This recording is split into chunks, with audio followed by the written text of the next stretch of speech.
Hey everyone, welcome back to For Car's Sake. As promised, today we're doing a quick review on this $250 eBay head unit. Locally in Australia, if you were to purchase an EK9 2-din fascia, they are around 1,500 Australian dollars right now, and you still have to buy a head unit, which is probably another 500 bucks on top if you buy brand new, and you still end up with a screen that is smaller than this. Okay. You'll be able to see the response time. Once you're in, it's actually not too bad.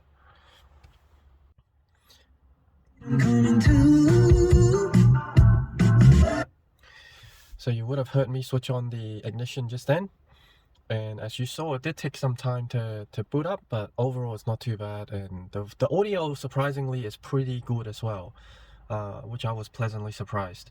My car does have some sort of upgraded speakers, but I'm not 100% sure what they are. But yeah, I'm quite happy with the audio.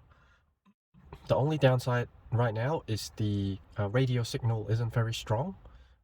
I'm unable to get the mobile phone mirroring working on this, and in the end I deleted the app accidentally.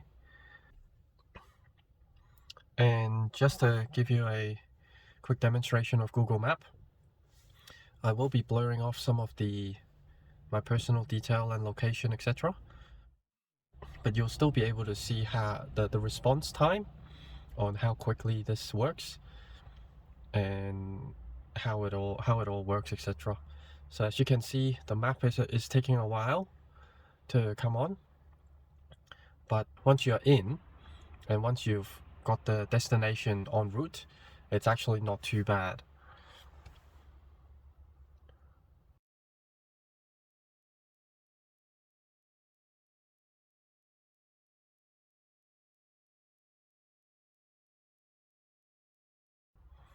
So as you can see, it takes a while. Every time you click, it does take a while.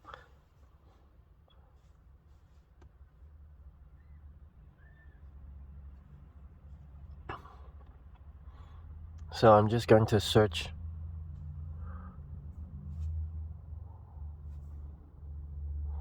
And because it's so slow, sometimes you just don't know whether or not you've clicked it.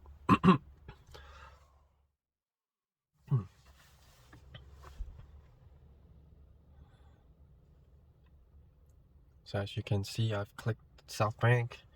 It's taken, this is real time. I haven't edited it or done anything. This is how slow it is. But you don't have to wait for the map to come up all the way before setting your destination, and that is what's slowing it down. It's a lot of the map itself.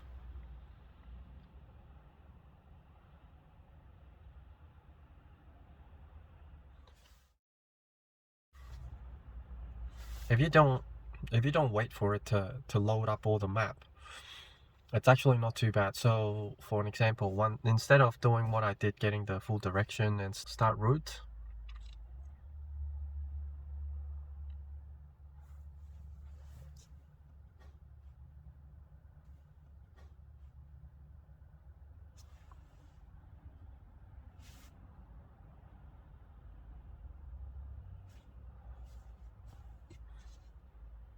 so instead of getting the direction,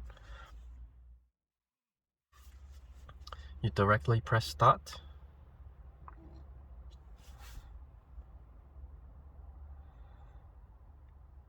The route calculates a lot quicker, and you can just start going.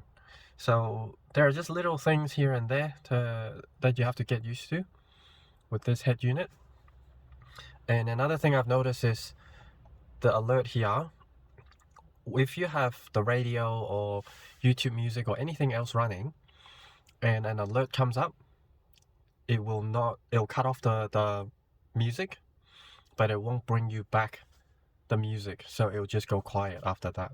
So that's another thing that wasn't very good. The way I found to get around it is to mute the alert, so then it doesn't take over and it stays on. It also requires you constantly to run the hotspot, your mobile phone's hotspot, to provide internet for this head unit.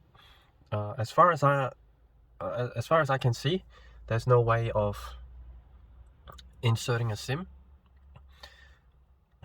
Something that I do like is when you move out, because once again this is just an Android tablet, right? So all this picture-in-picture functionality works. So if you want your music showing up and you just want the map down here as a small part, it is possible, as you can see. The standard screen is not this. I've actually went in to change theme, and I changed it to this for one very specific reason. Is should I get pulled over by the cops or whatever, if they see some of these other themes, which I can show you. So for an example, if I change it to this theme,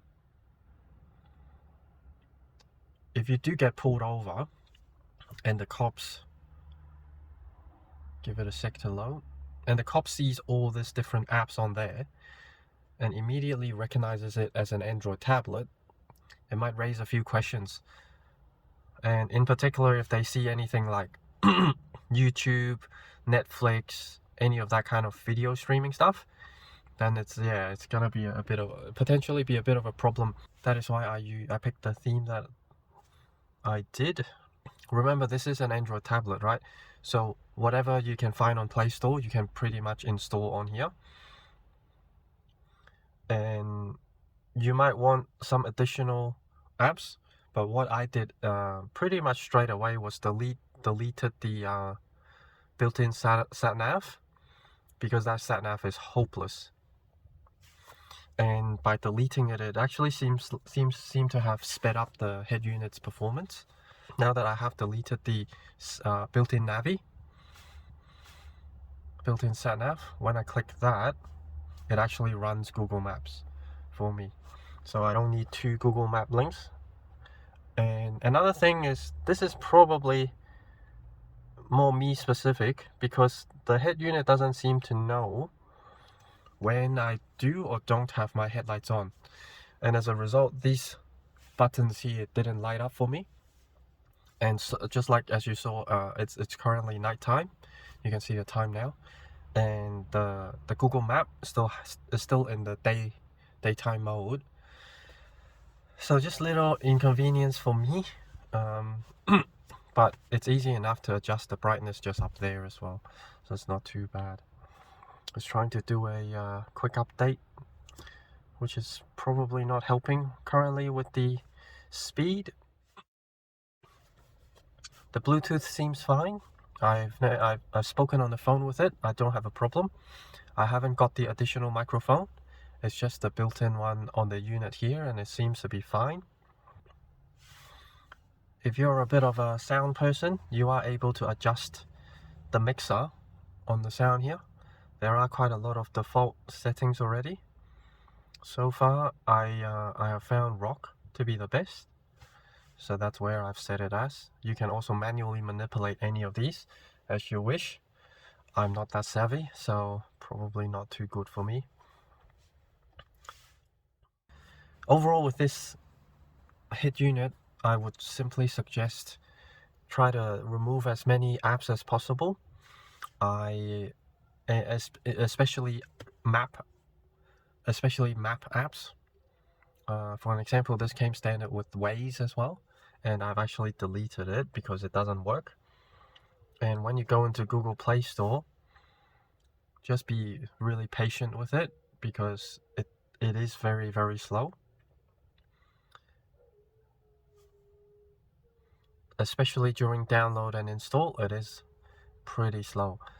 But yeah, be patient, give it some time. Once it's all set up, you're basically done. And if you're not expecting too much and demanding too much, it's really not too bad. Because at the end of the day, it does only have 2 gigs of RAM, so it's not that quick in today's standard. And a lot of the apps these days are probably a little above what this is capable of. So that's what I'm doing, sticking to the basic, to my Bluetooth connectivity, to my Google Map, radio, Spotify, YouTube Music. So obviously another thing I can do is watch YouTube video here, because there are no really any built-in safety, you are able to watch YouTube while driving as well. Obviously, I'm not going to encourage that, but as you can see, it does come up pretty quickly.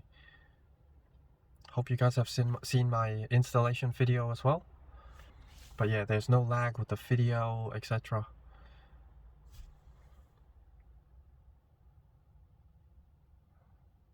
So please guys, make sure you don't watch YouTube while driving. But certainly when you're stationary, waiting for someone, and locally in Australia, if you were to try and purchase an EK9 2-din fascia, they're around 1,500 Australian dollars right now. And you still have to buy a head unit, a 2-din head unit with CarPlay and Android Auto, which is probably another 500 bucks on top if you buy brand new. And you still end up with a screen that is smaller than this. Obviously, then you don't have to relocate your climate control. Climate control is up here.